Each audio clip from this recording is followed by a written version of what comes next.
Hey guys, SeanB. Today let's talk about Steel Fortress B10 because I have this team that's running right now on the screen and I absolutely love it. I've been running this team for the past couple days now and it has been a miracle for me because I absolutely despise this dungeon. There are so many things that come to put into this dungeon that make absolutely no sense, and the option that they have been giving us are pretty much shit.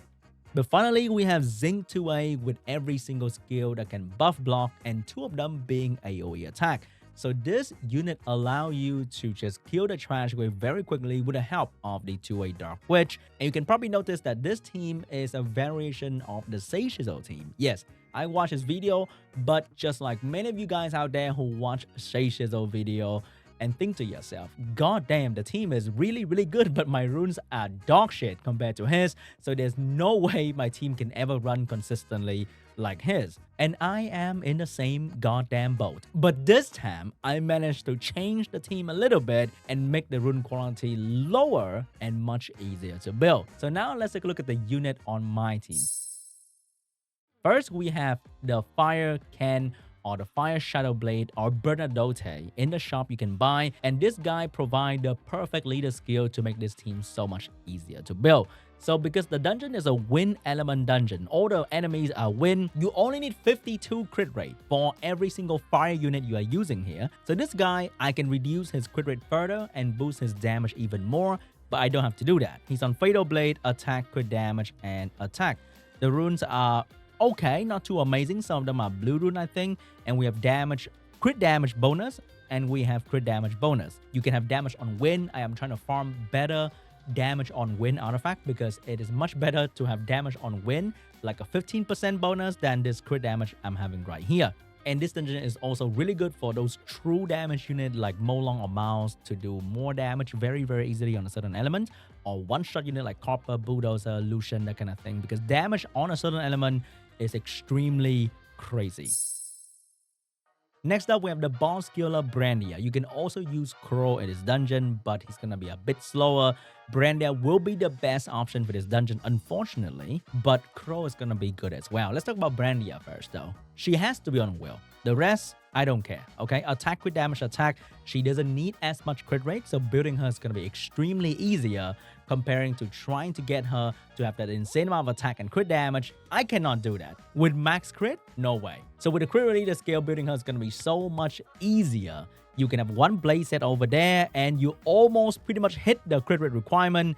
I can actually take all the crit rate from all these other attack rune right here, and she would still meet the crit rate requirement. So one blade set with some crit on it and you are good to go. And even with this amount of rune on her and some damage on wind over here and some crit damage over here, she still can't one-shot the boss with like 5 debuff. But the good thing about this team is we have Ken, who can put branding on the boss and strip away the defense buff that you will definitely fail to strip from time to time, allowing my Brandia, who is way weaker than SeanB Brandia, to one-shot the boss pretty consistently, and that is very awesome. The Weaver on Brandia is necessary because this entire team will potentially take 5 turns before Brandia can take a turn, so the boss will revenge you and may stun you. The chance is not high, but it may happen, so the will set is important. Other than that, you can build Brandia on full broken rune like double blade will and you're good to go. Next up, we have my defense breaker Lauren. She belongs on my R5 team, that's why she has the fight will build. She can be on triple fight, it is good as well, but I don't want to change anything, okay? I just bring the Lauren for R5 into here and she fit into the team perfectly fine. So just double fight will on speed, HP, nothing too fancy. You can build her to have some extra damage, to do even a bit more damage on the boss. I don't think that's going to be too important, but you can do that. Because of the crit leader skill, your Lauren can actually crit quite often, even on a crit damage build, if you want to. Not important, okay? Here we have Zinc, the one to move first in the team, because you want to block buff the boss first before anyone take a turn. And the good thing about Zinc is that he has 2 AoE skill to deal the damage on the trash wave. So more often than not, if he chooses to go for the AoE skill, then the two-way witch will clean up the trash wave very, very easily. Mine is on Violent Revenge. You can go for triple guard, swift guard. I don't care what you have on him, okay? Have 67 crit rate because of the leader skill, have a crit damage build, have him on speed, crit damage defense, something. If you can run him on defense, crit damage defense with enough speed to move in front of everybody else, that is good as well. I have additional damage by defense because you won't be hitting a target with defense break on them. So some damage that ignoring defense, like additional damage by defense, gonna be very amazing. And the most important part is you have to skill up this skill 2.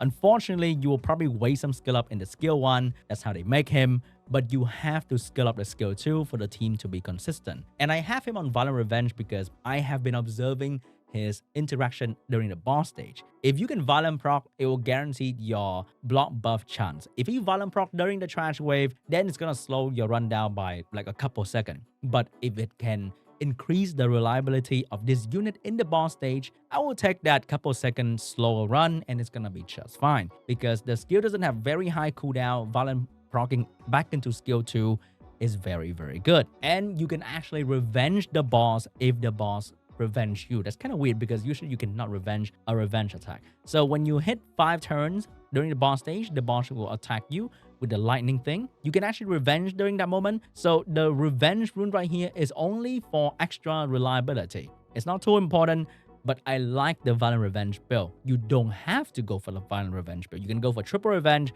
triple will, triple guard, swift guard, whatever you want. But make sure that he does enough damage because it is very important for him to do enough damage so that it will trigger this unit. How do you know? If your Gina doesn't use her skill 3 after the Zinc skill 3, you know you're not doing enough damage. That's just about it. You need to hit like 70% of the trash wave unit HP. And then Gina will automatically use this skill. My Gina is on just random runes just so that she has enough damage, attack with damage and attack. And that's pretty much it. She needs some accuracy to land her buff block. You don't need a whole lot, 25, 35. You can add some more in the artifact if you want to. I also have additional damage by attack here, or you can have crit damage in the artifact. And that's pretty much it. That is just Gina. She's there to do the damage follow-up after Zinc to clear the trash wave. And in the boss stage, when Zinc attacked the boss, if he failed to block buff, Gina can block the buff as well and potentially strip the defense buff that the boss potentially put on. So in this team, I have 3 stripper to make sure that there's no defense buff on the boss. Can the team fail? Yes, because ultimately we are relying on buff blocking and it will fail to land at some point. And that's just how it is. But this team has been so reliable and I'm very happy that I can use this team.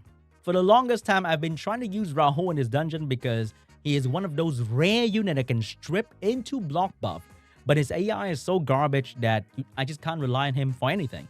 So even in a dungeon that he should be like the LD5 to abuse in, you cannot even abuse this unit because of the shitty AI of this unit. Maybe when they roll out Abyss, they'll update Rahul AI to make his stock value go up and he'll be a valuable unit in the dungeon because there should be like an LD5 to be that unit to abuse in that dungeon, like how you abuse 02 for the Order Artifact dungeon for the longest time. You can also abuse another LD5 in the dungeon like Light Demon or whatever. But unfortunately, his AI is so garbage, I just can't use him. But now, with this guy, he will outshine Rahul every single time.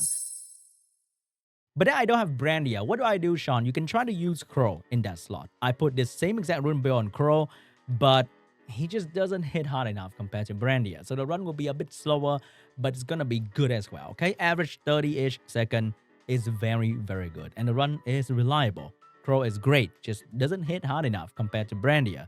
I've also tried using Raok here, but Ken is just not Brandia. Ken is not that guy that can one-shot the boss just like Brandia. And Raok definitely increased the reliability, but the runtime is even way slower than using Crow, so not a huge fan. If you have Brandia, congratulations, you have a unit that can one-shot the boss with branding and 2-3 other debuff, and you're gonna be just fine. But without Brandia, you can run Crow, not as good. In the future, when Abyss come out, it's gonna be a much harder story because I'm pretty sure one-shotting the trash wave is gonna be much harder. So I'm not sure how hard your Zinc have to hit when Abyss come out. That's gonna be quite a challenge because I think the other 3 unit will probably be the same. It's just the trash wave is gonna be a problem. And I'm not sure what kind of stupid buff they're going to give this already like impossible to beat boss. And you cannot dodge the boss anyway. Also, you might say, Sean, I don't need to build a team for now. I'm going to wait for Abyss to build a team for that dungeon. This is already very, very hard, okay? And you need the good artifact from this dungeon so you can do Abyss, because you can't just go into Abyss and expect to beat it sub 1 minute without decent artifact. Like, every Abyss is really challenging, and this one's going to be a very tough one. So I do encourage people to farm artifact right now, because you need good artifact. Every account I've been on have very, very bad artifact. And if you don't have good artifact, it's just going to get much harder for you, because artifact helps you a lot in every single content in the game. It is very hard to get a rune upgrade, but if you have shitty artifact, you can farm an artifact right now, and every day you can have that instant gratification of artifact upgrade in every single unit. If you don't know what to look out for, it is very simple in this dungeon. Every single fire unit would love to have damage on wind or fire, because you want to do more damage to those elements. If you are a unit like Vigor who can tank, you want damage reduction from water or wind, because you're going to mainly take damage from those units. And let's say you are Molong, you can either build additional damage or you can build damage on a specific element that you want to one-shot all the time, like wind or fire or water. And these things can really go a long way. So farm your artifact. I've been loving this team so much, and I hope that this video was helpful to you all. Thank you so much for watching, and I'll see you guys in the next one.